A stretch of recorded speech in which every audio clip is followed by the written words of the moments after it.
Listen, it's my life. Yeah. Have you ever asked for God and he ain't there?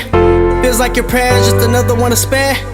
I find it kinda rare that he not there. I look up in the sky like who up there? Can you hear me?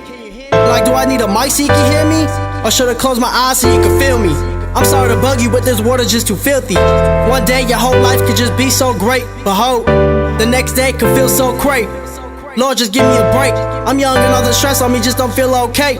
Should I just give up and just relocate out this world where nobody can locate? See, sometimes it don't sound like a bad idea, but then there's this voice saying, what about the plan? You had the right idea.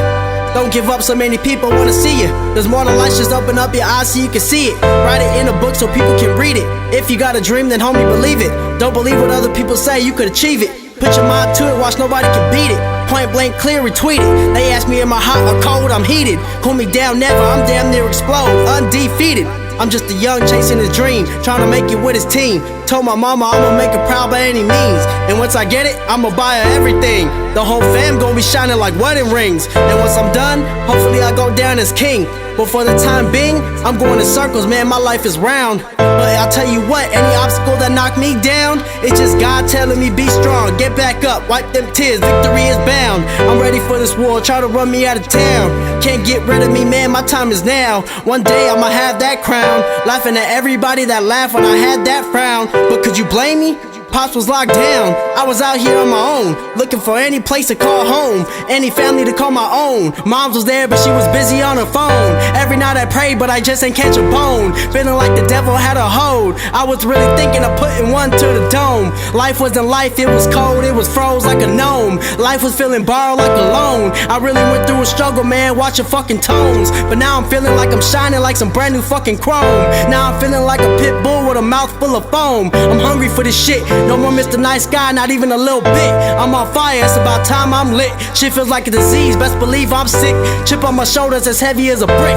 No time for crying, did that when Pops was gone. Bucket full of tears so heavy God himself couldn't lift. So I'm fucking this world for everything, dick is stiff. And I ain't stopping even if that bitch says quit.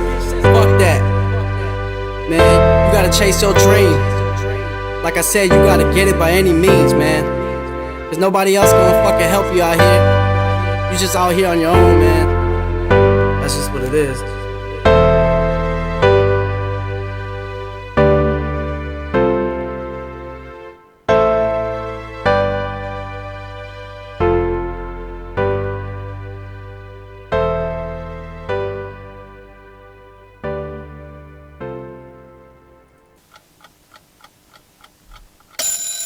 No, thank you. Sleeping. You come back in an hour. Need sleepy.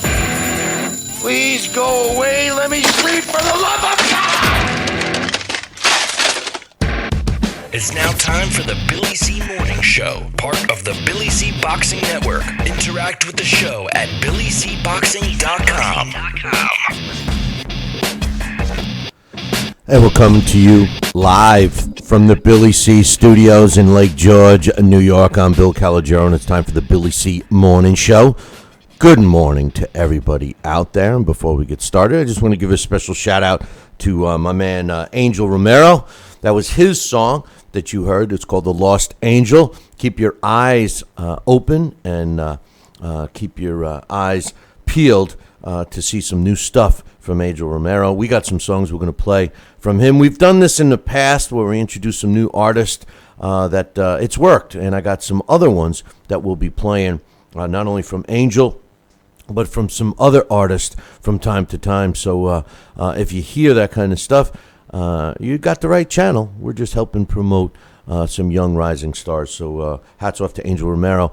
A very touching song, The Lost Angel. Keep your eyes peeled for that. Today's show is being brought to us in part by Sal's Neighborhood Pizzeria and Italian restaurant located in St. Simons Island, Georgia. Check out the website, www.salsneighborhoodpizzeria.com. We'll give my man a call, 912-268-2328, 912-268-2328. And don't forget, if you're heading south for the winter, stopping off at Sal's would be literally a 15-minute detour off of I-95. That includes stopping for a couple of lights. And if you don't stop for the lights, you run them, hey, you'll get there even quicker. Mention this show and get a free cannoli. www.salsneighborhoodpizzeria.com. BillyCBoxing.com. Today's show is also being brought to us in part by the new fantasy game. You got to check this out, man. It's called Fire Fan. I told you guys about it. Basically, if you go to our website, BillyCBoxing.com, and click on the Fire Fan banner, which is on the left-hand side, you could play for free and win money. So get in line. A lot of people are doing it. The official launch was this past weekend. Win some money for free. What do you got to lose? Just go to our website, www.BillyCBoxing.com, and click on the Fire Fan banner, which is on the left-hand side. Or just go directly to Fire Fan, www.firefan.com, and use the code BillyCBoxing in order to sign up for free. Today's show is also being brought to us in part by Fight TV, and we're glad to be part of Fight TV's programming. And you want to watch this show on your handheld? We'll go to fight.tv, that's FITE.tv /BillyC, and download the app for free. We're giving away free stuff today, so fight.tv /BillyC and watch this show on your handheld device. And of course, today's show is being brought to you in part by my book. Tom Molyneux, From Bondage to Baddest Man on the Planet, is available right now where all good books are sold, and you can literally get a copy of it right now by visiting barnesandnoble.com or amazon.com.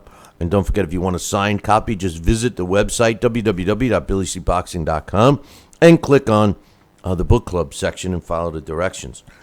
This week, we will not be doing a show tomorrow, but we're back every other day this week. And on Wednesday, we'll have Boxing Hall of Famer Larry Hazard. He's scheduled to join us. Got a lot of stuff to talk about. I got a bunch of emails for him directly. And also, we'll be doing our blast from the past on former world champion and Boxing Hall of Famer Jimmy Wild. So we're looking forward to that. We got a lot of stuff to talk about today. I got tons of email. Plus, I want to get into the big story. Vasyl Lomachenko forcing Nicholas Walters, the Axeman, to quit on his stool. And joining me right now, a guy who is very adamant about not friggin' quitting on your stool. He's also got a connection, it seems, with these Haitian fighters. They all seem to quit on their stool when the going gets tough. The tough, quit, apparently. Joining me right now from beautiful. Well, he's not in St. Simons today. He's on the road. He's in Florida, the Uncle Traveling Mac. But my man, he's a New Jersey Boxing Hall of Famer. You know him as the owner of the Delicioso restaurant, Sal's Neighborhood Pizzeria, and Italian restaurant. And, of course, the Guinness Book of World Record holder. You got to get a copy to see, but I'll just give you a hint. It was like 25 years and 33 days and 6 hours. Sal knows it all. Oh, did I mention? Joining me right now, Sal Rocky Senicola. What's up, Sal? I think it was 25 years, 63 days, and 22 and a half hours. I knew it. I knew you knew the exact time. And just for everybody, if you haven't... I think I spot that. Are you still there? Oh, I'm here. All right. I just want to let everybody know we got a tough connection with Sal today, so bear with us on that one. Sal, I hope you and yours had a great holiday, Thanksgiving. I know I'm just still recovering from all the food that us Italian bastards like to do on Thanksgiving. But first and foremost, Sal, we have so many emails to go through. A lot of it has to do with continued discussion on the Sergey Kovalev and Andre Ward fight. But before we get into that, it's a topic. It's a main topic that has really rumbled through the sport of boxing. But what I say, I watched Vasyl Lomachenko just put on a clinic against the Axeman, Nicholas Walters, over the weekend. And not only did he beat this guy into submission, which I knew he was going to quit. As soon as he got to the corner of that seventh round, I could see, I read his lips, I'm done, he says to his corner. And they didn't even realize it over in the other one until he walked over to congratulate. And, All I could say is this, Sal. Vasyl Lomachenko, all the years that I have had to listen to the bullshit from Floyd Mayweather fans trying to convince me that I don't know boxing because Floyd Mayweather puts on the sweet science. That's what the sweet science is, Billy C. That's what boxing's evolved into, Billy C. Don't you understand that Floyd Mayweather is the sweet science, Billy C? Well, I say this to all you Floyd Mayweather fans that drank that friggin' Kool-Aid, that actually believe that what you watch in Floyd Mayweather is the sweet science in its definition.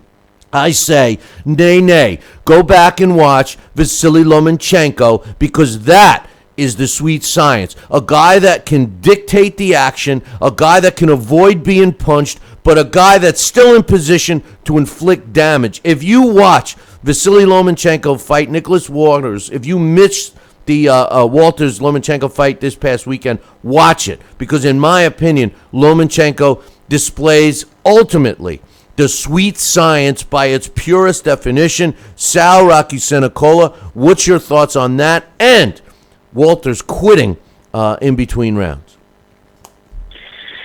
Well, first of all, I'm Lomachenko. I'll tell you what right now. I love this guy. He personifies what boxing and the purist is all about on that level. He's in the pocket. He's able to land a punch.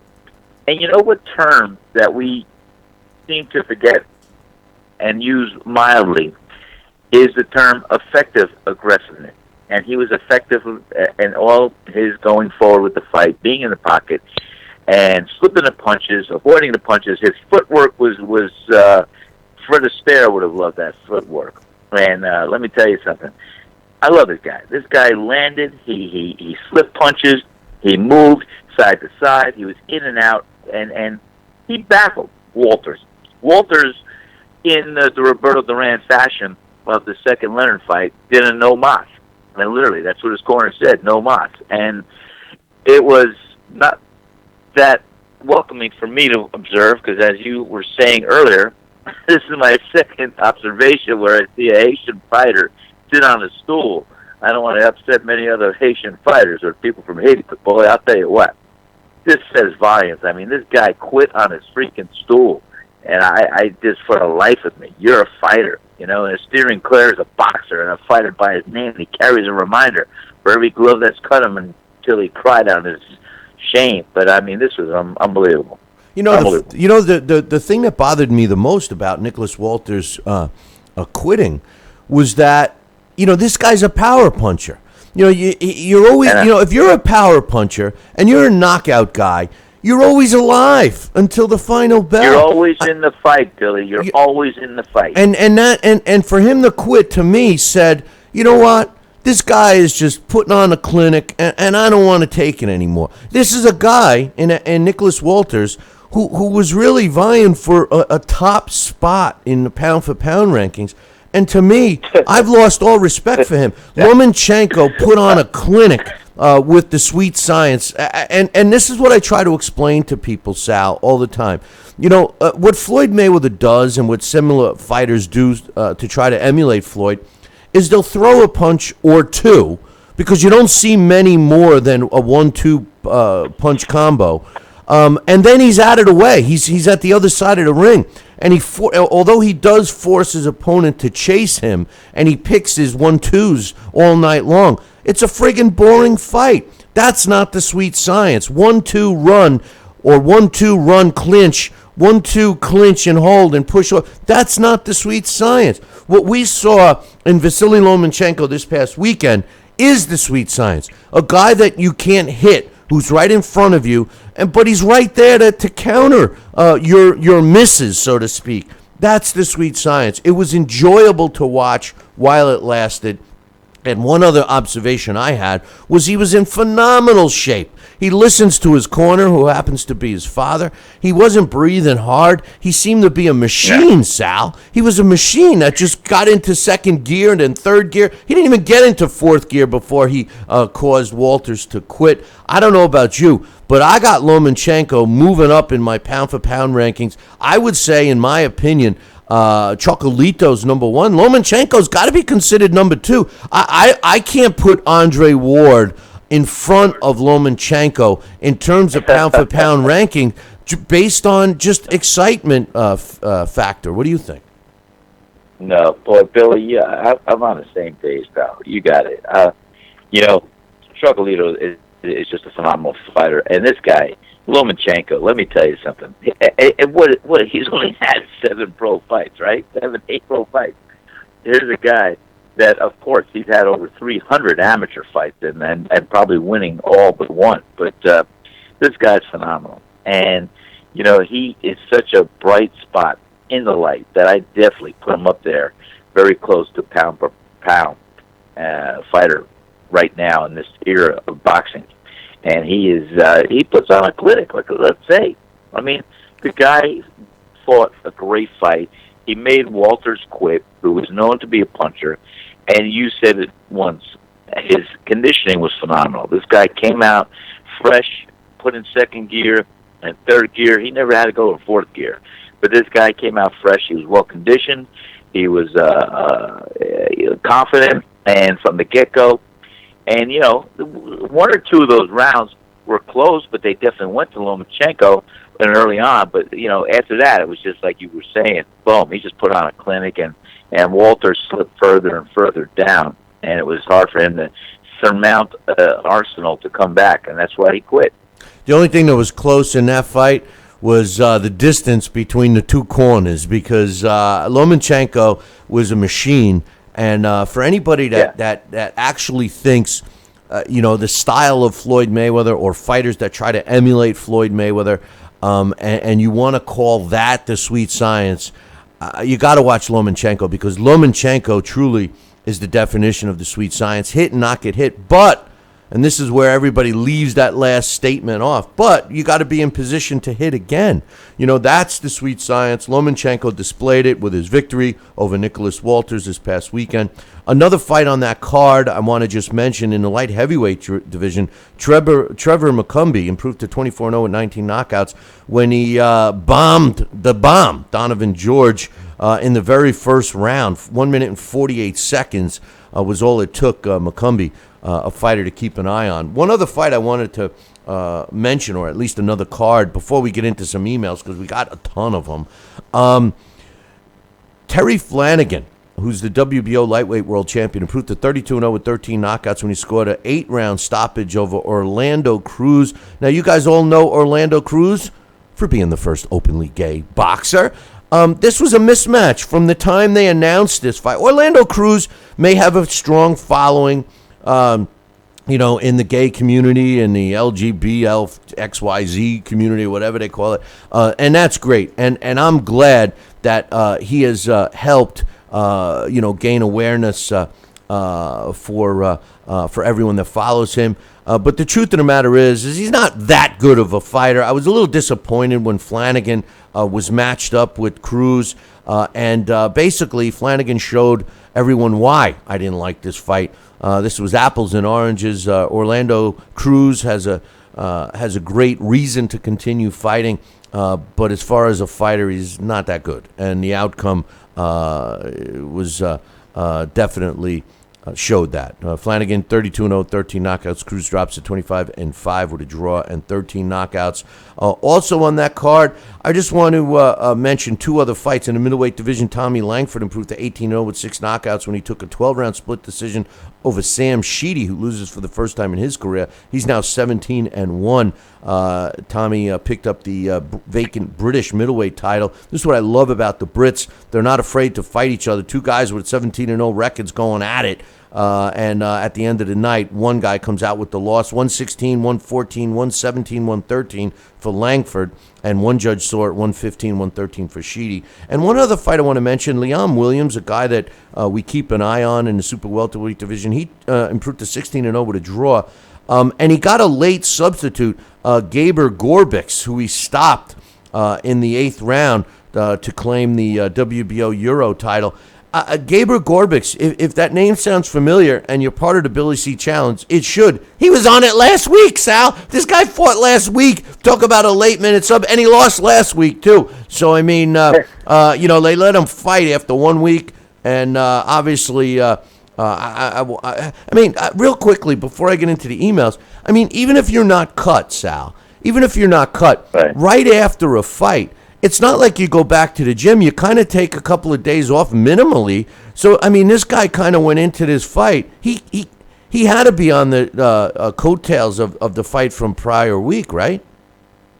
Oh, yeah. I mean, and this was a last-minute substitute. I'm not sure I understand. He didn't have this fight scheduled right in the middle of fighting his other fight. No.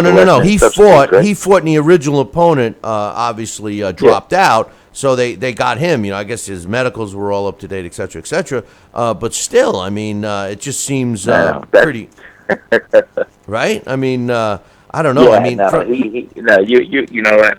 Yeah. But from your body, my point to you, my question to you is, from your body standpoint, you're kind of were in recovery mode after the first fight, right? I mean, to take the fight, how does your body respond after kind of, resting from the last fight, which was a week before? Yeah, it's you just made me flashback.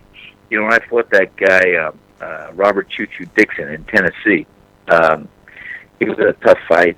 Went 10 rounds. It was a great fight. The fight I'm talking about. And we. For some reason, when I was with Lenny Shaw, we had that fight. I was training for that fight.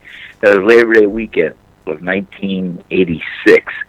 And all of a sudden, a fight came up, he said, about 10 days before that fight, a week and a half, 2 weeks before that fight. And he wanted me to take this fight in North Carolina.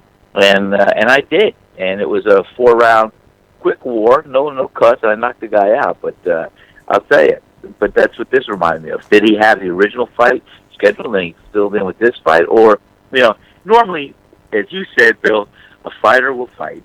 And after the fight, he will recover. He'll take a day or two off. He'll talk to his manager. He'll see where the next chess piece is going to be moved on the board, and they'll start talking. But, yeah, usually a fight a week away, unless it's already predetermined. Yeah, you usually don't step up and fill in unless you need a couple bucks if you're running low. And that's probably what they did. And you're a journeyman. Yeah, right. We got a bunch of emails I want to get into, but first, let's get you caught up with some other sports news. In the NFL, the Titans beat the Bears 27-21. The Bills beat the Jags 28-21.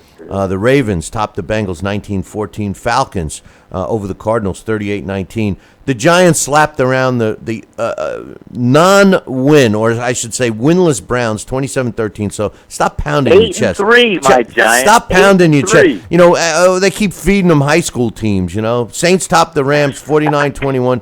Dolphins, keep an eye out for the fish, man. 31-24 over the 49ers. The Chargers, 21-13 over the Texans. The Chargers, too bad they started off so slow because I think they're way better than their record. The Bucs upset the Seahawks, and congratulations to my buddy Mikey, who called this game, said it was the lock of the week. I laughed at him. The Bucs beat the Seahawks 14-5. The Raiders, keep an eye on the Raiders, 35-32 over the Panthers. The Patriots topped the sad Jets, and you know what? Fitzpatrick had a decent game, but who gives a crap? Fitzpatrick is a piece of shit. We don't want Fitzpatrick as a quarterback for the Jets. The Jets, this just goes to show how terrible the organization is. They're not even giving the kids a chance. They got two young quarterbacks they should be putting in to see what they can do so we can determine what's going to go on next year. Instead, they put Fitzpatrick, which is meaningless. All it's doing is giving him stats. I'm sick to my stomach. I couldn't even watch the game. But the Patriots, thank God, beat them. I hope the Jets don't win another game, and I hope Fitzpatrick just goes back to his true form which is being a piece of garbage. Chiefs topped the Broncos 30-27. Over in the NBA, the Cavaliers beat the 76ers 112-108. LeBron James had triple-double, 26 points, 10 rebounds, and 13 assists. The Nuggets over the Suns 121-14. Wilson Chandler, 25 points, 8 rebounds, 2 assists. The Kings over the Nets 122-105. The Bucks over the Magic 104-96. Pacers over the Clippers 91-70. Mavericks 81 over the Pelicans. The Rockets topped the Trailblazers 130-114, and the Lakers beat the Hawks 109-94. Was a few NHL games. The Bruins beat the Lightning 4-1. Jets over the Predators 3-0. Coyotes over the Oilers 2-1. Hurricanes over the Panthers 3-2, and the Senators shut out the Rangers 2-0. And Sal's favorite team came up short. The Flyers beat the Flames 5-3, and Orlando Cruz. I think Orlando Cruz is a big Flames fan. But anyway, let's get into some emails, Sal, before I get into some trouble. First, how about one more game? I just want to shout out to from my local island friends and stuff. We watched painstakingly the Georgia Bulldogs lost in the last few seconds to Georgia Tech. What a game! In my book, Georgia won. Well, let me tell you, it was a good game back and forth. But once again, you know, Georgia's defense, they better step up next year. You know, they have such a good offense. It's a young team. Well, it's a young team, but and a young coach, first year coach in what's his name there, Lane Kipp. Who is it? Kirby Smart. From Alabama. And my Alabama team keeps winning, by the way. But anyway, let's get some emails out of the way. We got a bunch of them. This first one's from Jesse. He says, what's your thoughts on Mason Menard finally stepping up and taking a high-level fighter in Ray Beltran? It should be a good fight for Ray facing Mason, who's trying to show he belongs in tough fights. What's your thoughts? I do agree. He's finally stepping up. His last fight was a decent step-up fight, too. So we'll see. Ray Beltran is a tough fighter. If Mason Menard takes care of him the way he's been taking care of other opponents, I think we'd have to give Menard the credit that he feels he already deserves. He says, Billy, I read that Germany licensed a 14-year-old promoter in Renee Schroeder. Do you think this is good or bad? There's a lot of negative things around that particular licensing, and some of it has to do with the World Boxing Federation. One of the bigwigs in the World Boxing Federation is Oleg Schroeder, happens to be the father of Renee, and by them licensing a 14-year-old, to me, listen, it's their decision, but to me, I think you have to be old enough to vote or drive, or 14 years old, you're a kid. You're a baby. You know, I don't think because it screams that it's just a smoke screen for somebody else doing the work, and they have the license under her name. No, I don't think it's good. I think it's bad. I think you should be 18 years old or older to be licensed in anything in this sport of boxing. That's just my opinion. He says Daniel Roman won. What do you think? You agree? I think, to be a professional fighter, I think at least 18. Not a fighter. Well, you know what? She's a promoter. Go ahead. No, I said she's a promoter, but still. She's a promoter. Yeah, I think maybe an adult, because I think being 18 is good. 14 years old is a little young to be a promoter. I mean, you're not even old enough in the States. You're not even old enough to get a permit to drive, so. I mean, you're not even allowed to chew bubble gum in high school. I know, you might not even be in high school yet.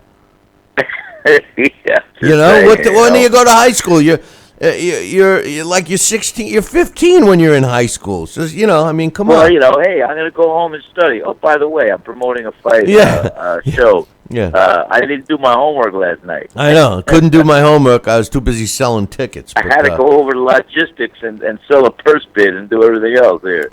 Jesse says, yeah, Billy, I did. Be good on economics. He says, yeah, Billy, I did hear Virgil Hunter only say a bunch of rah-rah stuff during the fight. At one point, he yelled at Ward saying, look at me, look at me. He said it about 5 times, and Ward didn't look at him. The point is, what's the point? Does he look at him if Hunter doesn't give him boxing instructions? Like you say, Billy C., it's a bunch of rah-rah shit. It is. And that during that fight, I think Virgil Hunter is aside from Andre Rozier, is one of the most overrated trainers in boxing today. Yes, he's got a stud in Andre Ward, and Andre Ward possesses immense talent, but I don't hear Virgil Hunter saying much in terms of instruction during the fight. You know, we got to give credit what credit's due. He hasn't lost with Virgil Hunter. They've been together since Andre Ward has started fighting. So, you know, I mean, a win's a win. Maybe they do all their instructional stuff in the gym like you're supposed to. But during the fights, he's nothing more than a rah-rah man. This is a long email from my man Rick. He says, hey, Billy C. and Sal, happy Thanksgiving. I'm a few days late, but I wanted to address your Ward decision is exactly wrong with boxing. Show. He says, while I was really hoping to see Kovalev knock Ward out, I really have no problem with the decision. I also wouldn't have had a problem with Kovalev getting the nod by a similar score, which, by the way, I did have that fight scored whatever it was, 114, 113 in favor of Kovalev. He says,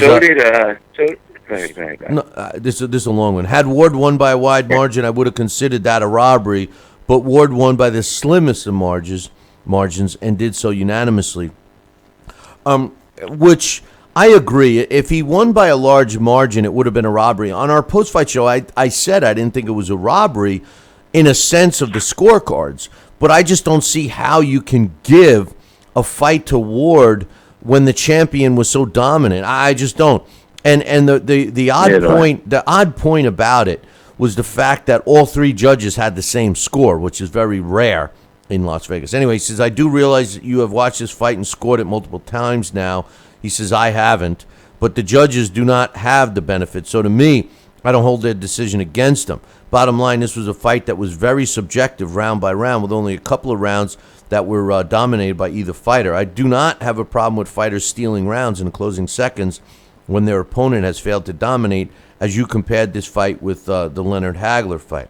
I will say the one argument against the decision that I do agree with is the concept that you have to clearly beat a champion to take his belt. Even still, though, I have never been one to score a close round 10-9 in favor of the champ simply because he's the champ. I also believe if you're an established champion, you won't let a smaller, barely active fighter move up in weight class without totally dominating him, which is a really good point. And Kovalev did let him off the hook by stopping, throwing punches. He says, from where I was watching, Kovalev had Ward in all kinds of trouble in the first few rounds and then decided he could coast to victory. Ward got his ass off the canvas, got back into the fight, then imposed his awkward style like he always does, for which Kovalev had no answer. In fact, I remember Ward landing a body shot around the 8th or 9th round, in which I thought changed the direction of the fight in Ward's favor for good. The body attack did seem to hurt Kovalev, so I agree there. He says, don't get me wrong, I do find Ward to be a diva. He acts like his shit don't stink. I would have loved to see him get knocked out, but much like Hagler's diva move after losing to Leonard, I kind of thought Kovalev was doing a bit of whining after the fight he let slip away. I would say if there is a rematch, I would be cool with it being in Kovalev's backyard, although I don't really know if he fights in Russia that much anyway. Hagler left because he was so frustrated, and I don't think that Kovalev really was acting like a diva. Ward is a diva, and take this to the bank. If Ward is man enough to give Kovalev a rematch, it will never take place outside of Oakland, California. Anyway, he says, bottom line, I have no problem with anyone who says Kovalev should have won, but treating this fight like a robbery is a big stretch. On a side note, thanks for taking the time to clarify to one of your listeners' questions about Donald Trump's comments on Mexicans. Our society has gotten so bad about taking people's words out of context. No need to rehash the conversation, but I will tell you this. Page 2. On my mom's side of the family is from South Texas, Rio Grande to be exact. Mexico is literally 5 miles away. Her family grew up speaking Spanish as their first language, like most of the people in the Rio Grande. I had the pleasure of visiting there through the election, and I can tell you everyone I spoke with was celebrating the Trump victory. This is a 100% Latino city. Even the police are all Latino. They just happen to live on the border and actually experience firsthand all the negative things about illegal immigration. I'm so sick of pampered college kids on all the white campuses hundreds of miles from the border thinking they speak for Latinos. Go Trump.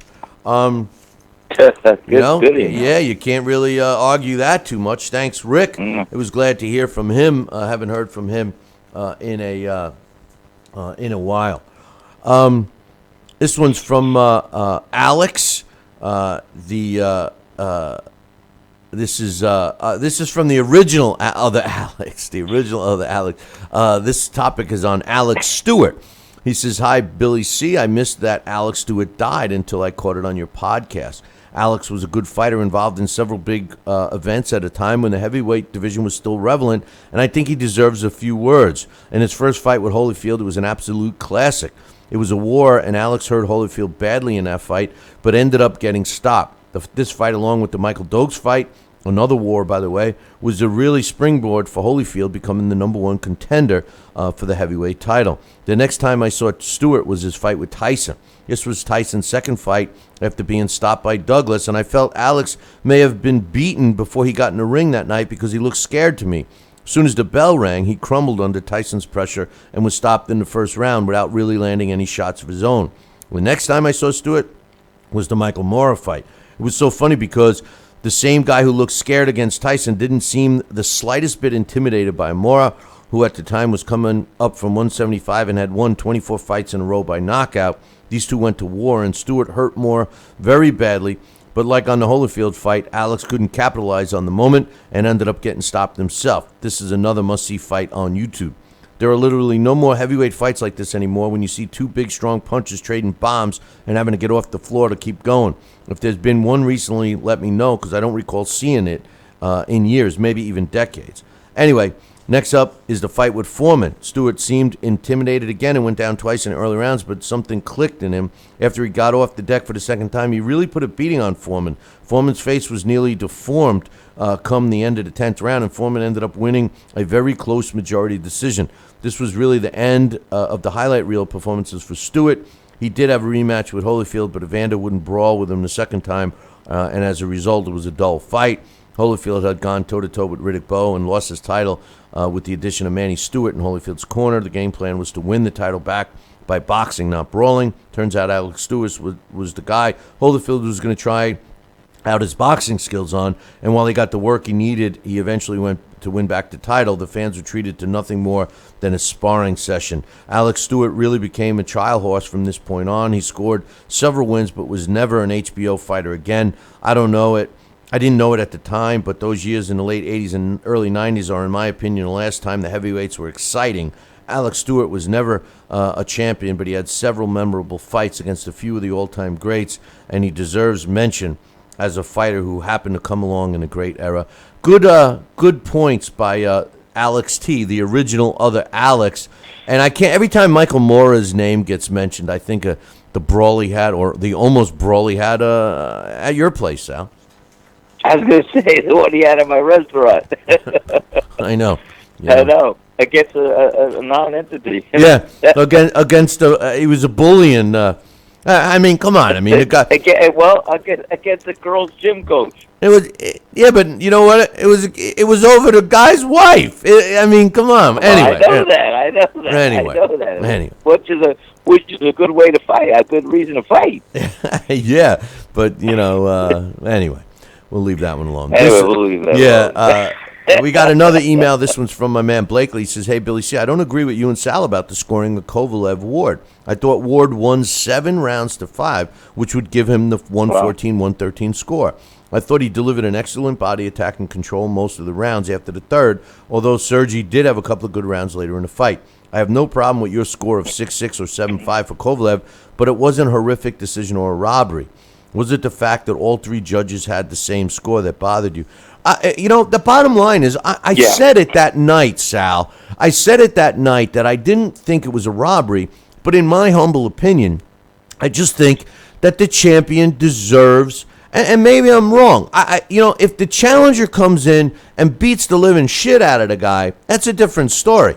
But that's not the case. If it's a close fight and judges are basically not happy about giving 10-10 rounds, well, then the edge in a close round that could be scored 10-10 needs to go to the champion, at least if it's a dominating champion like Kovalev was. That's my opinion. I didn't think that Ward did anything spectacular in that fight, except for getting his hand raised at the end. He fought cautiously. He did work the body, but I don't know. That's what bothers me the most, I think. But that bothers me. And the three judges, same score bothers me. And like I said, you and I mean, he had a 10-8 round in the second round, and even if you gave 5 or 6 rounds to Kovalev and 6 rounds to Ward, he still wins by 1 point. So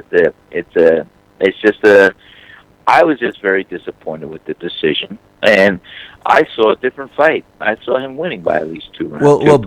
3 points. Blakely says this: you guys say that close rounds should go to the champion, but that's not the way the scoring system works. I mean, with all the belts that are handed out, how could anyone score fairly? And that's a good point. I mean, there's so many friggin' champions, But my point is, a dominating champion like Kovalev, who fought everyone, similar to Marvin Hagler when he fought Sugar Ray Leonard, who fought everyone and dominated the division, should not lose a close fight. And the fact that all 3 scores were the same, generally I'm happy about that. But when they were all 3 the same in a fight, which I don't know about, it just a flag went up. He says there's almost always some champion in the main event on TV. The judges can't constantly hand close rounds to a fighter just because he holds the Super Silver interim title or whatever. That's not what I meant. I meant world champion and a dominating world champion. But your point is well taken, Blakely. He says the scoring system would need to be overhauled, and someone would have to decide which titles that matter and which don't. That would be a nightmare. I think you're looking into this way too deep, Blakely. My point is simply this: if a champion is a dominating champion for any length of time, I don't mean picking up a trinket like a silver belt or an interim belt or an international belt or something like that. I'm talking about a champion who collects multiple belts like Sergey Kovalev and Marvin Hagler did, as 2 examples. They deserve something, in my opinion. They don't deserve to get a fight robbed from them. But at the end of the day, like I've said about Kovalev, he let the fight slip through his hands. He's the guy that stopped throwing punches. It was his fault. You know what I mean? So, yeah. He says, I also want to point out that Ward said he can't call himself a great fighter, that others will need to make that decision. He did seem a little full of himself, and there's no way he knew for sure that he won. He should have said, you never know how the judges will see a fight, and left it at that. That's correcting me when I said that Ward said he's a great fighter. I thought that's what he said, but thanks for the email, Blakely. We got another one, Sal. We got this one's John from the UK. He says, good morning, Billy C. The big fight over the weekend with Kovalev put a bad taste in my mouth towards the sport. I want to make 2 points. The first is obvious. I thought it was a robbery. Ward easily won by a 10-point margin. Kovalev clearly couldn't touch this true great fighter. And then he says in parentheses, first point was sponsored by Rock Nation. And this was something that got Dax's goat. All the sponsors. That is funny. And we said this, I couldn't stand watching a pay-per-view that I had to shell out $70 for and watch commercials. I'm sorry. I agree with John on this one. He says, the second, could you please explain to me why judges seem to never call close rounds a tie? It seems obvious to me to avoid controversial decisions. The fighter who wins the most definitive rounds wins the fight. If a fighter A wins round 1 big, then the next 2 rounds could go either way. They call close rounds for fighter B, then fighter B wins. Seems moronic. I believe it would make fights more exciting if judges start calling more flip of a coin rounds a tie, because fighters will know to put the foot down and not rely on the favorable judging, because people do know when they have the home field advantage, whether they say it or not. I watched this fight silence for twice and judged it with extreme bias towards each fighter. The most I could possibly give to Ward was a 1-point win. When I scored it with extreme bias towards Kovalev, I had him winning by 5 points. I didn't care who won, though I agree that Ward has become somewhat of a diva. I just wanted the best man to come away with the belts, and that didn't happen.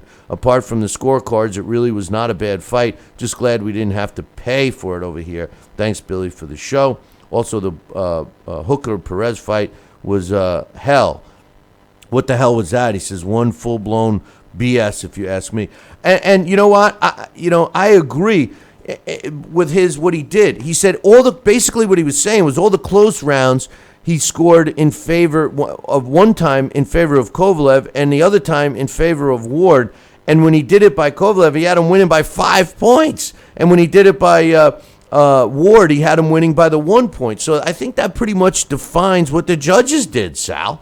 You know, I mean, Yeah. you know, it seems like any close round, they gave it to Ward, you know. And I'm going to ask Larry. Larry's got a bunch of emails. Oh, Larry's got it. You know, no, I'm going to ask him about why they don't do why they're not doing the 10-10 as much anymore. But anyway, we got another one. This one's from my man Mitch. He says, just a little back pocket to use for those who will come arguing for Ward.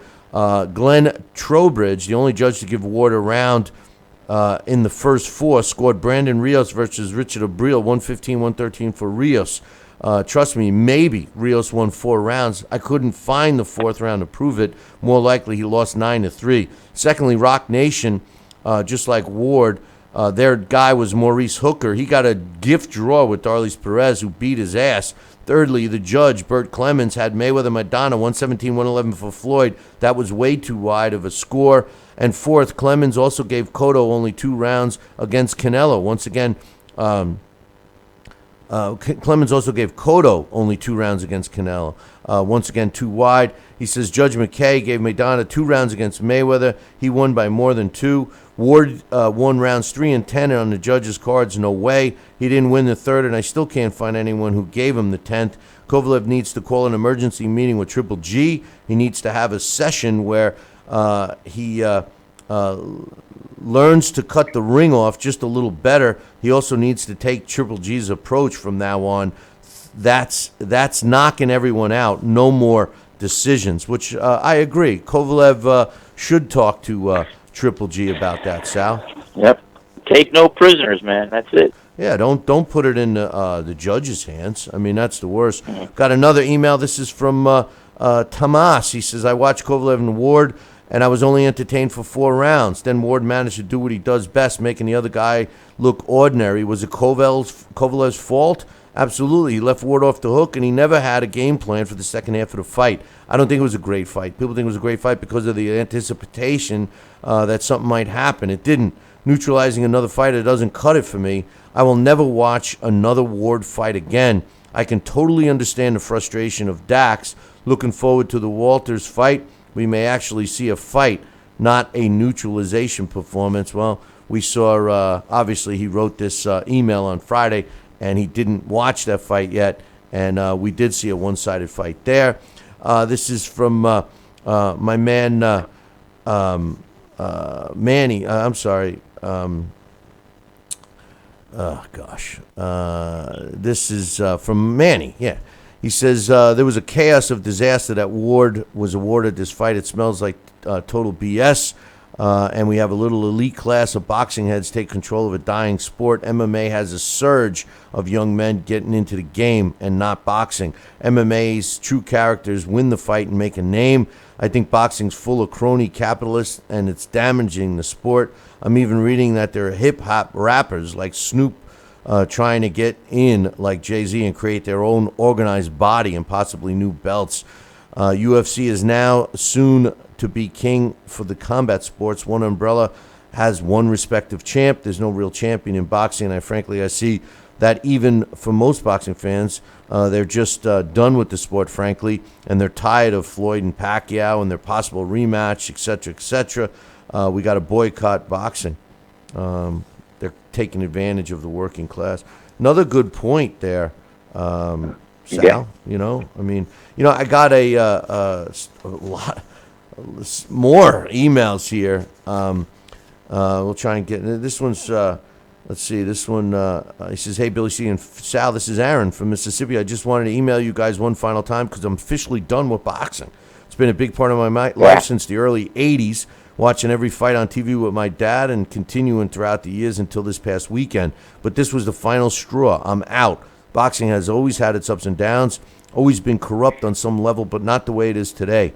Like the rest of the country, it's sadly divided among racial lines, and it's corrupt as hell. If you dislike Obama, you're a racist. If you don't like Mayweather and think he's a fraud, you're a racist. If you dislike Ward's head and hold style, you're a racist. No matter that my all-time fighters were all black, like Ali, Tyson, Mosley, Leonard, etc. All of that doesn't matter. They don't seem to grasp that it isn't a color thing. It's a coward thing.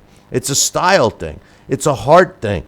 The guys above that I mentioned fought all comers, and that's what great fighters do. Those are the fighters I liked watching when I was growing up. Now, sadly, the guys who try to do those things right do the things like fighters from the past are mostly European fighters. Triple G, Lomachenko, Sergey Kovalev. And what's their reward? They get shit on by half of the boxing fans because of one thing alone, their skin color. It's disgusting. And it's equally disgusting that the fact that the fighters today, promoters like Golden Boy, avoid the best fights out there between the best guys. But finally this weekend we got one. We got a big mega fight and a BS decision that any unbiased person has to disagree with. What the hell happened to having to really beat the champion to get his belt? What happened to that? Also, how's a guy in Ward who can't even sell out his home arenas in Oakland, has no belts, can make $5 million, while $3 million goes to Sergey holding all the belts? This whole sport has become a joke. What boxing is today was on full display on that undercard. A showcase fight that the prospect Hooker was supposed to easily win and look great in, but he got outclassed by a journeyman. An easy as hell fight to score. What happens? Corruption gives him a draw, and he's continued as a prospect while the underdog is robbed of a bigger fight and a bigger payday. It makes me sick. It happens all too often, and now I'm done. I'm tired of the sport breaking my heart. When you invest a fighter, follow him, cheer for him, only to have him robbed and a fraud being handed something he doesn't deserve. I'm so sick of the excuse of boxing scoring being objective. Really, it's not hard for anyone who knows what the hell they're watching. I like asking this parting question. If scoring a fight is so hard, so many mixed opinions, so objective, then why aren't there any of these BS decisions in the UFC or any other combat sport? I had the wife cancel HBO and Showtime, and I will never spend another dollar on pay-per-view to support this corrupt mess. I will only change when it hits a nerve, when it hits them where it hurts, in their pockets. I wish you guys and Dax and everyone else that's part of your show the best luck of going forward. You know, it's sad to read an email like that, wow, Sal. Sad. It's crushing. It's crushing. And, you know, I don't know if we're going to get time to talk, but, you know, I watched the fight the other night, and Lomachenko, and you know, they did show the Andre Ward Kovalev fight on HBO before the Lomachenko fight. They showed it all over again. They showed the decision, and I'm sure if you saw the same show I did, you saw Max Kellerman delve into the opinions of several others, including sharing his own opinion once you watch the fight again. And he came out with the same score that you did. And you know, it just blew my mind. It blew my mind how quickly they came up with the unanimous decision, and all three judges were the same score. It blew my mind. And like you said, you know, in the old days, if there was a close round, it went in favor of the champion or so. I remember I thought my heart was broken when I watched Muhammad Ali defend his title against, I think, Jimmy Young, who a lot of people thought Jimmy Young outboxed Muhammad Ali. And sure enough, the decision withstood. I think Muhammad Ali got the win and kept his title. Do you remember that? Oh, it's that fight. I remember distinctly. 1976. It was on Wild World of Sports, and Yes, it was a travesty. But hey, listen, I got a couple of more emails that we'll read on Wednesday. So I just want to give a shout out to my man Brett from Canada and Alex T, the original other Alex. I do have the emails that we will talk about on Wednesday. We also have some emails that are directed directly to Larry, which we'll also talk about on Wednesday, as well as the BS settlement that took place between Lucien Boutte and the Washington, D.C. Athletic Commission.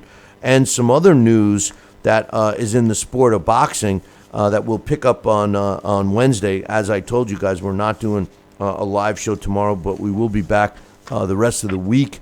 But joining me right now, and I'm sure he's got some thoughts on the Lomachenko-Walters fight, is my man Dax Khan. What's up, Dax? How was everybody's Thanksgiving weekend? It was great. Hey, Mine was great, good. Dax. How was yours, Dax? Well, yeah, it was busy. I spent the whole weekend going through fan mail and everything like that. So, Oh, that mustn't have taken other than that, I had a going great through time. going through fan mail. That mustn't have taken you too long. Could I- Would you have a half an email or what?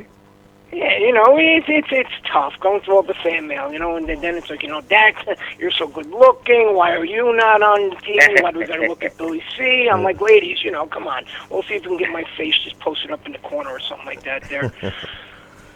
Dax, you're such a kidder. He's such a kidder, Sal. What'd you think of the big fight this weekend? I mean, to me, it was pretty obvious that I'm so sick of these fighters quitting, Dax. I can't take Well, it. I'll break it down short and quick. Vasyl Lomachenko showed something far beyond expectations Saturday night. I have always been very vocal, and I was vocal from the time that Lomachenko had fought Orlando Salido, getting a title shot so quickly, because I always felt it was unfair to the guys that had been out there, breaking their back, going in there looking for those world title shots and earning it, and a lot of times not getting it due to a promoter. Now, with that being said, I agree. I think he's proven that even with only 8 professional fights, he is just as skilled, crafty, educated inside that ring as anyone in boxing today with 20, 30, even 40 fights have. Nicholas Walters, is a guy who, truthfully, 4 years ago, prior to his Dolius Prescott win for the vacant WBA featherweight title, no one really knew who he was, and then he takes a little time off. He stops Alberto Garza, Victor Chinian, and then the really big the boost in his career was the Nonito Donaire stoppage. That was great. And, all of a sudden we thought we had ourselves a new star in the sport. And then what happened was Nicholas Walters got a little bit involved in himself. He started relying on his one-punch power. We've seen that in the Miguel Mariaga fight. And we also seen it against Jason Sosa. Walters more or less decided he was a KO artist and became a little bit frustrated in those fights. Now, Walters is a world-class fighter, make no mistake about it, but Vasyl Lomachenko is on a whole different level.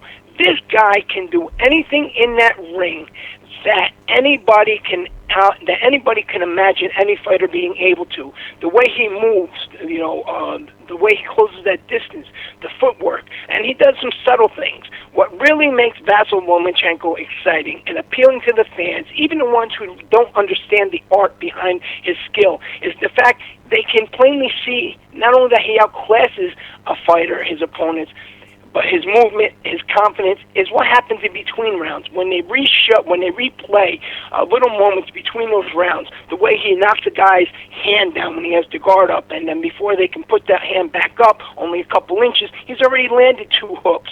The way he moves his body just back and narrowly avoids a punch, almost away like a young Muhammad Ali, making his people say, "Wow, that was close. I can't believe he avoided that." Yeah, he knows he was always never in any danger. And when guys try and tie him up, instead of wrestling and flopping around and wasting energy, he'll put his arms straight up and just kind of take a step back. And as the other guy is trying to reposition, he's letting his hands go. It's almost like you get 2 fights in one when you watch a Vasyl Lomachenko. He's very, it's exciting, and not only do you learn from watching him, and when they replay stuff, but you get to see stuff that people of this era have never seen before. They kept making reference to a Pernell Whitaker. They kept making reference to a Willie Pep. Maybe that was a little bit over the top, considering HBO was known to get exciting, too excited and sell guys a little bit too hard. But definitely, Vasyl Lomachenko did a job in that ring against a world-class fighter that left no doubt in anyone's mind. I said last week, I was saying on social media, the one thing that I knew was going to happen in this fight is that no matter who won, there wouldn't be no controversy. I really don't believe that Nicholas Walters quitting was a controversy. All that did was say Vasyl Lomachenko is that good, and it also said that Glenn Trowbridge and Burt Clemens, They didn't have a chance to mess up 2 weeks in a row. You know, we started the show, and I was talking about Lomachenko, and you know, Dax, I believe that if somebody's got to watch a style of a fighter, he's the guy that really fits the definition of the sweet science. A guy that's able to, you know, make his opponent avoid his opponent's punches, make him miss, and still inflict damage while he's still in you know, the right distance from his opponent. Not throw 1-2 punch or hold and then, you know, run up to the other side of the ring. And I think that a lot of fans need to watch him just for that reason, whether they like him or not. I think that he's the true definition of the sweet science. And as far as Nicholas Walters, like Sal and I were saying earlier, you know, this is a guy that showed that he's got no heart. I mean, he's supposed to be a knockout puncher. He's supposed to be a power puncher, the Axeman, if you will. A power puncher's never out of the fight. That knockout punch could happen at the last punch, at the last second of the last round, and he decided it was enough. You know, and it bothered me because although Lomachenko was winning the fight and dominating the fight, it wasn't like Walters was busted up and was bleeding and had, you know, I mean, he was a gutless, heartless performance. I've lost all respect for him. What do you think, Dax? I will never watch another fight. What frustrates me is the fact that I agree with everything you stated. What frustrates me is the fact that so many people were comparing this to Leonard and Duran. The difference between Roberto Duran and Sugar Ray Leonard is the fact that Roberto Duran had a different mentality. Roberto Duran wanted to go in there. He wanted to fight you. He wanted to fight your mother. He wanted to fight your neighbor. He wanted to fight your wife. He wanted to fight your kids. And he didn't care about the science. He didn't care about the titles. Roberto Duran at that age wanted to fight. He was a killer, literally.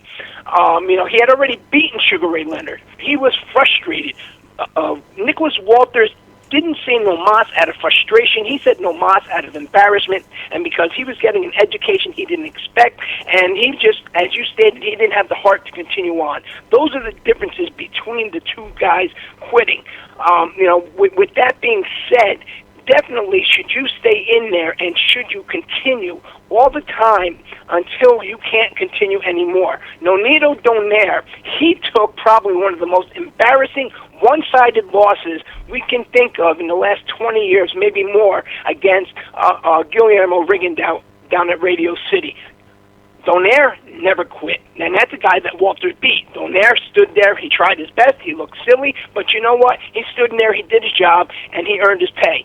Now the only thing that I can see as a downside for Lomachenko is he could end up with a little bit of Rigondeaux syndrome, and not too many guys are going to sign to fight him because, you know what, I'm not going to be embarrassed like a Nicholas Walters. I don't know what Sal. I mean, what? How can you beat a Lomachenko? Well, you know, it's going to take a very special fighter. I mean, you know, what do? You like I said, this guy has effective aggressiveness. He comes forward. So what are you going to do? Try and go forward and cut the roof off on him? He's going to be there ready to meet you. Do you try to outbox him? Do you land from the outside? Do you mix it up? It's going to be very hard for a fighter to get through his arsenal. Well, the funny thing is the Axeman could have. If he would have inflicted his will and you know, test his chin. I mean, he really hasn't. I mean, like Dax was saying, his defensive prowess was great, but really he hasn't been hit that hard. Well, I guess Salido rocked him a bunch. And that's what you need. Just like Floyd Mayweather's closest fights were against guys like Salido. Yeah, you need a guy that's not afraid, that's not going to quit, that's going to keep on coming. I think you know, Nicholas Walters landed a couple of his hard shots, and Lomachenko was still there, and Walters was taking a lot and just quit. I mean, and I agree with your the way you defined no mas for Roberto Duran. It was frustration because Duran wanted to brawl and fight with Sugar Ray Leonard, and Sugar Ray Leonard was running around. This wasn't the case. I mean, with the Lomachenko-Walters fight, Lomachenko was standing right there, and he couldn't hit him, you know? So, no, I think Vasyl Lomachenko proved to everyone what the real definition of the sweet science is. And if you missed the fight, go back and watch it. Dax, what else was going on in social media? There's still a lot of talk about the Kovalev-Ward fight. What can you tell us that has transpired between the fight and now? Well, a lot of people have started to change their minds. I missed who that fellow was who said that he's not going to watch boxing anymore because he's frustrated. But I know that over on the reason why I say that, Sal, is over on our Facebook page, a fan had made a little video and called us out, not in a bad way, but mentioned us about his frustration and how he agrees with the things that we had stated. So I don't know if this was the same fella, but he had also, as I had stated, whether it was Duva, whether it was the judges, Ward, his attitude, Kovalev is the only guy who lost in that situation. So a lot of people are starting to change around. Max Kellerman even said, I watched that fight again, and really, to be honest with you, I scored it for Kovalev this time. Another thing that fellow mentioned was, how the racial issues, and you can't say anything about anybody anymore, or else all of a sudden there's a big uproar. Now Ross the Boss Thompson, you know what, Ross, you are a bum as a fighter, and I don't care. You're not that big of a tough guy. He's a guy who portrays himself on social media as the man. You're really not, Ross. You weren't that good as a fighter, and you were a B-level opponent. That's what you are. Every time I see the Fernando Vargas fight, you know what? I just smile because Fernando Vargas, the Hispanic Fernando Vargas, the Mexican, the ferocious Fernando Vargas really beat your ass, and you deserved it. And I laugh every time. And because of this thing, and I'm going to mention, I watched that thing about 100 times this weekend as Fernando Vargas just beat you like the bitch you are. When he put on here on his Facebook page, finally watch Ward Kovalev fight without being under the influence of alcohol. I had it 7-4 to 1. Final score is 116-113 for Ward. Fuck all of you. It means you're drunk every time you watch. You're drunk acid. I hate Sergey Kovalev. He's a punk motherfucker. I hate Kathy Duva and everybody else. I guess he doesn't scored this for Kovalev. You know something? Give me a freaking break. It's exactly what Aaron from Mississippi said, and that's who the gentleman was that sent us the email. It's become racial. It's sickening. Everything he said in his email is true. And we started getting emails, or at least I was getting emails directed to me of fans calling me a racist because I don't like Floyd Mayweather. And I used to come on this show and say, hey, I'm being accused of as being a racist because I don't like Floyd Mayweather. And I would say simply this: I don't like Obama either. Does that continue to make me a racist just because I don't like them? My favorite fighters of all time, 99% of them were black. Of course I'm not a racist, but this racial issue that's going on in this country right now is sickening, and it's getting worse and worse and worse. And it's clearly evident in the sport of boxing. When you look at the decision between Ward and Kovalev, for anybody that feels that Ward won and the people that think Kovalev won are just being racist, that's absurd. The fight was a good fight. The unfortunate thing, in my opinion, is that Ward didn't decisively win the fight. If anything, it could have been a draw. And you know what, Dax? I find it pretty funny that Max Kellerman was saying that, because if people listened to the fight, they thought it was a robbery after the fight. They thought it was absurd that Kovalev didn't win that fight. Now, all of a sudden, the scorecards got closer when they had a chance to watch it again. So, come on. Everybody during the original broadcast of that pay-per-view thought it was a robbery. Word robbery was used. I said on the post-fight, as soon as we went on live, that I didn't consider it a robbery because it was a close fight. My point of why I felt Kovalev won the fight is because I felt that the fight ended up being 6 rounds apiece. And because of the knockdown on my card, it made the fight 114-113 in favor of Kovalev. I would have been happy with a draw. If somebody gave Ward an earlier round that I gave Kovalev, it could have ended up as a draw. But somewhere along the line, they gave 2 rounds to Ward to give him the 1-point nod, despite the 10-8 round. listen, it's unfortunate, and what makes it even worse is Andre Ward. Andre Ward is a diva. He's contemplating whether he even wants to give Kovalev a rematch, and that's the kind of thing that ruins the sport, because when you have a good fight, of course there should be a rematch. That was a traditional thing in this sport, to have fighters fight 2 and 3 times, even more. So it's sad that we don't do that anymore. One fight does not determine, in most cases, unless it's a dominant performance, who the better man is. It's the same thing when we talk about. That's why we've had great trilogies. Yeah, and, but just like some but, guy. But it's the on same Twitter thing. But let me goes by the finish. name Let me of finish what I was saying. Ray. My point is that when fighters, when they are fighting a fight, and when they're being brought up nowadays, let me learn how to fight a southpaw. So they put them in with one southpaw. Now the team says, I know how to fight a southpaw. What? Because you fought one? No, that's not the case. That's the problem with the sport today. That's the problem with the world today. Everything's rush, rush, rush. Until you fight several different styles of a southpaw, you don't really have the experience. And that's my point about the fights. When you have a close fight like this, to determine who the better fighter was, you need to fight a couple of times. You need to do this. I'm totally for rematches of close fights, and even, like you mentioned, trilogies. But one fight to determine. And Ward is already talking about how negotiations won't be as easy as last time. Publicly. It's give yourself a break. You're your own biggest fan. Yeah, I think Andre Ward is a diva. And I've lost a lot of respect for him since the Super 6 days. When he was in the Super 6, he was a breath of fresh air. Now, I gag on him. And it is. And these people really they take advantage of social media, and that's what really bothers me. Is the people that are class, the fighters that are elite and they're classy people, they're not out on social media doing this ridiculous stuff like a Steve Cunningham does, who was once an elite fighter, and not like a Russ Thompson does, who's out there talking nonsense like this about hate and all that. And then they use these other people, these other baiters that follow them to boost their ego, and they all talk about how they're big tough guys. Or this, something, just because.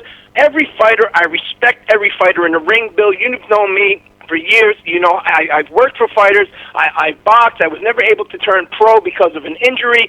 We worked for sanctioning bodies, covered hundreds of fights. Something, I know the sport just as much, if not more, than a lot of these fighters when you're looking at things from an objective point, and that's not boosting my own horn. That's just, these guys out there, puffing their chest out, well, I'm a fighter. Something, I'll tell you this, there's a lot of guys that I've known that have been boxers. You know what? In terms when it came to the street, they're punks. They don't even look another man in the eye, and because that's what they're punks. And guys like Russ Thompson, who put this nonsense out there, that's exactly what I think they are. And another one out there is like a Peter Fury or Orlando Cruz. This weekend he faced Terry Flanagan. Orlando Cruz is not what I would consider an elite fighter. He's decent, not elite. 35 years old with 31 fights. If he was going to make anything out of his career in terms of a world title, with as many as there are around now, Orlando Cruz would have. He jumped up a division. He never fought above 132 pounds. He fought Terry Flanagan, who even before the fight gave him credit, saying, I know how hard and how much ridicule he's taken for coming out and saying, I'm a homosexual. That must have been hard. They had a good fight. Flanagan won. Cruz gave it his best. He was a smaller man, but, it happens. That's what happened. That was his choice to take that fight. But, then, the things, again, these people that, pat themselves on the back on how they're these big, important people in boxing, and how people are supposed to bow down to them. Peter Fury is a Tyson Fury's uncle is a prime example. How he's out there posting. What do you expect from a half man and a half something else? Yeah, but you know what? Yeah, but TV to watch men fight, not this garbage. But what you can't do is give them the platform. Why are you even repeating it? Why even give a, same thing with Ross the Boss Thompson. Why mention it? This is what they try to do. They came out and got you to talk about it, and that's the best way to combat those kinds of people is not even mention it. Write off their stuff. Delete it. You know, I mean, that's the way I look at it. But anyway, Dax, we got to pack it in here, and we will be talking to you later in the week. We're here every day this week, but tomorrow. So, I call him out, Bill, simply for the fact of, you know something, I'm not one of your blind followers, your blind fan, one of your ass kissers. I call you out because just like if you were a stranger on the street and I ran into you in public, I tell you the same exact thing. You're shit now, you're shit then, and because you have a bunch of idiots following you around, doesn't make you anything special. Everybody's a big man behind a fucking keyboard. No doubt, but I'll talk to you later in the week, my man. I don't like to say anything about it. You know, I mean, I don't say nothing. You know, I mean, if somebody says something stupid on the internet, I don't even repeat it. I don't even bring it out. Why give him the? You know, I mean, he gives him a platform. It's bad enough you promote every single good and service for free on this show. You know, and Dax, yeah, and Dax gets all riled up, and he's rightfully. I agree with what Dax is saying. Don't get me wrong. I agree with what Dax is saying, but my point is, don't give them any. You know, now they got more PR. Now they're you know what they say, the stupid things that Dax is upset about, which I agree with him.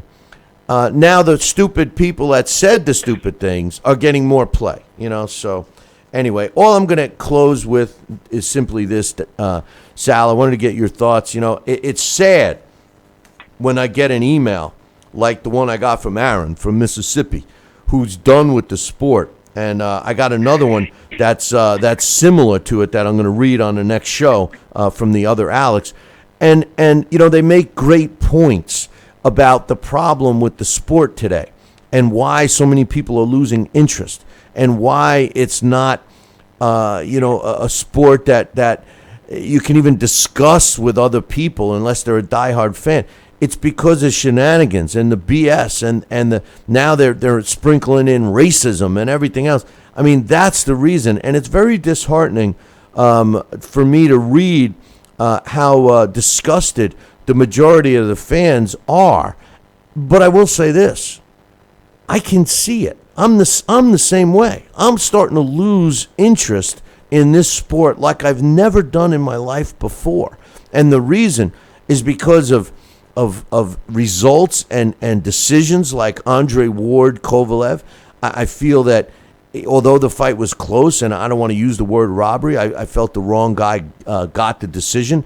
The human being of Andre Ward being such a diva, thinking who the hell he is, aggravates the hell out of me. The human being, Floyd Mayweather, the scourge of the earth, it bothers me to see that kind of stuff. You know, to see that kind of person being associated with it, to see fans stick up for him and say, oh, Billy C., that's the sweet science. And then when you see a guy like Lomachenko come along, and what Dax said earlier, now you're going to see that nobody's going to want to fight this guy, you know, and it's very disheartening. And it's hard to stay into it. What do you think? Well, I agree to a degree. And, you know, I told you last week we were discussing, and, you know, I think it's going to take boxing to reach its rock bottom and then have a resurgence with a competition and a level of fighters that aren't afraid to fight other top opponents and people that are going to be rightfully humble and walk their way and make their way and claw their way and fight their way back to the top of the rankings that can earn them a title shot. And, you know, boxing's had its ebb and flow through the years. Their era has been hot and cold. You know, the old days, you know, we hear ourselves saying, we heard our parents say, we heard this. So it had its cyclical rebound effect. However, you know, the saturation of the world body sanctioning organizations, the diluted belts out there, the overall, it's definitely tarnished. It definitely has more than its black eye. And, you know, I hope it could fight up for its survival, because we heard 2 emails today that at least 2 or 3 fans are never going to watch the sport again. And That's a shame because they sound like core, avid fans of boxing. Well, the truth of the matter is that they're disgusted, just like myself. But chances, me too. are they will watch it again. But I think boxing is at its rock bottom, and I don't think it's ever going to be what we hope it to be. And I think that the individuals are changed. Nicholas Walters showed us that on Saturday night. He has no problem quitting. A guy that was a knockout guy, a guy that relies on his power, quits. So Right. I mean, I'm not taking anything away from Lomachenko, but at the end of the day, Nicholas Walters quit. Didn't want to go on. Took his money and ran. I know. Andre Ward, like Dax just said. Oh, Andre Ward says negotiations aren't going to be as easy as they were last time. So what's that telling us? Everyone said he was the hardest, most difficult guy to work with ever, and he said it's going to be even harder. I don't even want to see him. I wish that fighters like that would just go away. Leave the sport. If Floyd Mayweather, has created this attitude. Miguel Cotto is no different than Andre Ward. He's a diva. He wants it all. Canelo Alvarez is no different than Andre Ward and Cotto and Floyd Mayweather. They're all divas. Do they deserve to make money for themselves and their well-being? Of course they do, but not at the expense of the sport. I'm sorry. It's the same reasons I can't stand Ryan Fitzpatrick of the New York Jets. He took $12 million, put himself in an elite quarterback pay scale, and look what he's done. So it's a joke. And fans should not be the people paying the bill. And guess what, boys and girls? We are. But nonetheless, Sal, true. We'll be looking forward to Wednesday's show, and we got a couple of more emails. I'm sure we'll get some more. Remember, if you take the time to drop me an email, Billy@TalkinBoxing, that's TalkinBoxing.com. I'll take the time to read it. We just ran out of time today. We got two that we will put on the back burner. My man Alex T, the original other Alex, and my man Brett from Canada. We will be reading yours on the next show, which will be Wednesday. So I'll leave you with this. Make sure you tune in Wednesday morning. Same bat time, same bat channel. Until then, ciao, baby.